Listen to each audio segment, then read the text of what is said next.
Hi, my name's Phil. I like talking about politics, and in this video I'd like to discuss one of the very serious and potentially long-term problems that the Conservative Party has. Yes, I know. Oh dear, how sad. Never mind. It's the same problem that Labour have had multiple times in the past and is always a danger. There is a massive disconnect between what Conservative Party members and MPs seem to want and what the electorate wants. And the gulf is currently so great for the Tories that it is difficult to see them bridging it without a very strong and wise leader, and I don't think they have one available. But first, if you'd like to be notified of daily news and politics, please subscribe to the channel. So the Tories are in not so much a hole now as an entire catacomb of failure. A couple of polls were published yesterday. For Conservative supporters who are grounded and capable of critical thinking, they are going to be the worst news they've seen. It's clear that the Conservatives are going to lose the next election. This is not about the hole they're in for the election. They will be lucky to end up with a 1997 style defeat. Anti-Tory sentiment seems worse than in 97. Anti-Tory groups are certainly more organised and active. But what about this polling? Well, there are multiple examples of very bad news for the Tories here. The first is that Rishi Sunak now has exactly the same favourability rating as the Conservative Party, minus 34. When Sunak took over, the public had a much higher opinion of him than they did the party he's now leading. During 2020, Rishi Sunak actually became a popular politician, essentially for the furlough scheme. I wonder if Tory MPs felt that it was his manner that led to that popularity rather than the policy that wasn't even his. Because for whatever reason, they felt he could drag the party's approval ratings up to his level. What actually happened is the party dragged Sunak's approval down to the gutter with the rest of them. In fact, the Conservatives haven't really gone down in terms of the proportion who look favourably upon them since Sunak took over, suggesting that this is probably their floor of support. Mind you, those who look unfavourably on them, that's increased. But the bottom line is that Sunak is now as unpopular as the party, and it's not like they even met halfway. And Sunak has increased the party's fortunes a little. No, both in the gutter now.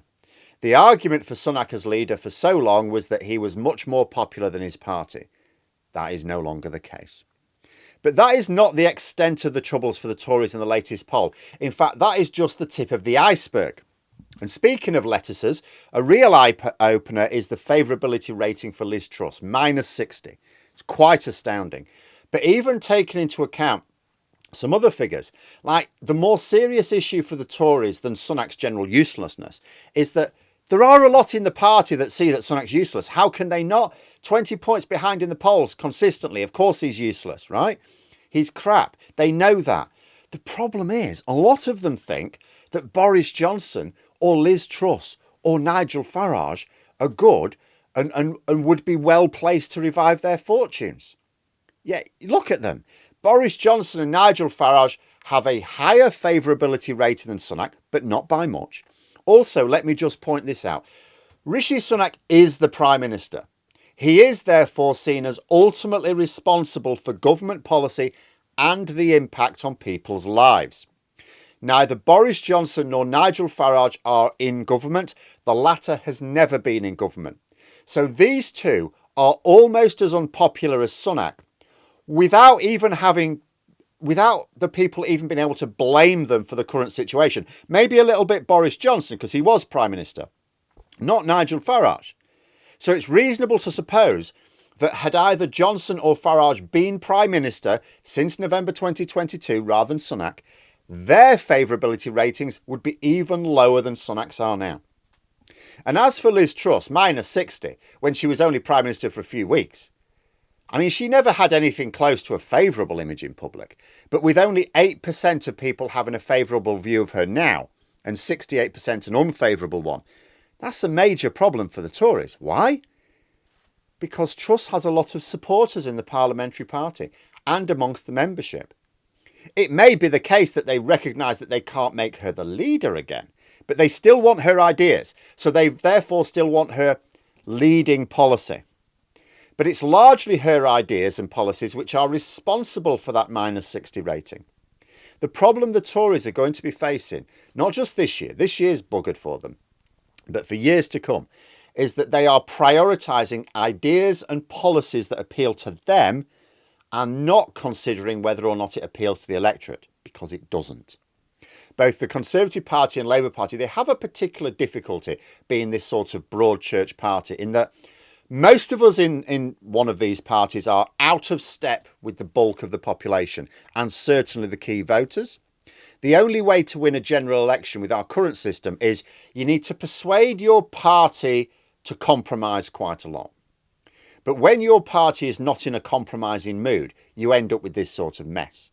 You have a lot of people in the Conservative Party who want their party to be led by the ideas, if not the personalities themselves, of Boris Johnson or Liz Truss or Nigel Farage, or maybe a combination. And yet these are all unpopular amongst the general public. Stunningly unpopular in the case of Liz Truss, and all way less popular than, say, Keir Starmer, and we in Labour think that his public personality is actually a worrying drawback. Yet you look at another aspect of this poll. People were asked to say yes or no to a series of statements in respect of Keir Starmer and Rishi Sunak. Do you agree that this statement applies to Keir Starmer and Rishi Sunak? In every single one of them, Starmer beats Sunak. Every single one, including, embarrassingly for the Tories, has a lot of personality.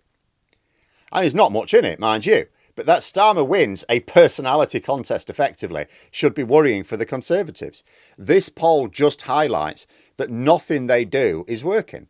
For all Sunak's talk of moving the country in the right direction, because that's, now that we're in election year, they're now trying to hoodwink people into thinking, oh, but we're going in the right direction. They can't deny that the country's in a mess, but they're saying, but we're going in the right direction. But only 15% think he's right. 65% think that the country is moving in the wrong direction. Now, it doesn't just mean 65% think the country's in a mess. They specifically think it means things are going to get worse because we're going in the wrong direction. So what are these 65% going to do at the election if they choose to vote? Are they going to vote for the incumbent party that's going in the wrong direction in their view? No way. And that was just one poll. That's the poll that says that Conservative Party now have no real connection whatsoever with voters.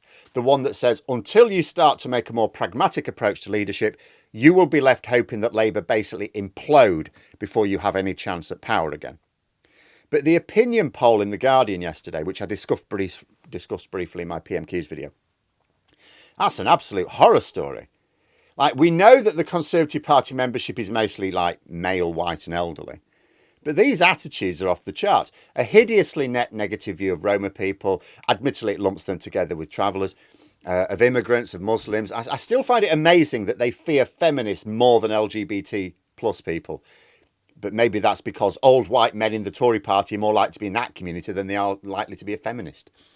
And this poll doesn't just speak to their attitudes towards others. It actually tells you something about who they are. You see terribly biased articles in the news about like this group of people or that group of people.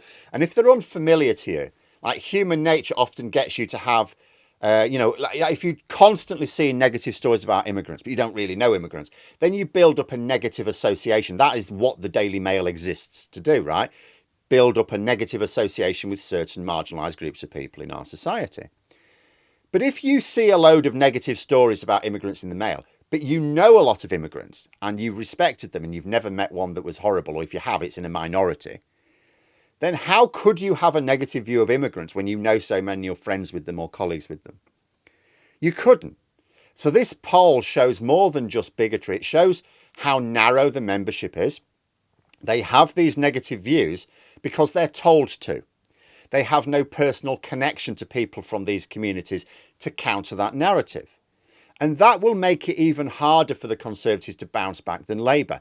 Labour's membership may be politically out of step with most voters by and large, but it is a much more representative cross-section of society in terms of the lived experience.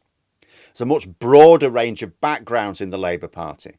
The Tories just don't have those different views to most people. You could go to a Labour CLP and you're talking about various things in terms of, leadership or what the party needs to do to win government. And lots of people will disagree with each other because they all come from different backgrounds. Whereas in the Tory party, you just get the impression they'll all largely agree with each other because they've got basically the same lived experience. The Tory party members, seem to be fundamentally different to most people because they represent such a narrow section of society. And this may mean it takes them longer to realise that they need to be seen to represent people than it did in Labour. Basically, the mess they're in does not end when they get rid of Sunak, whether before or after the election. It might actually get worse. But there we are. Those are my thoughts. Let me know yours in the comments below. I hope you found the video interesting. If you did, please click the like button.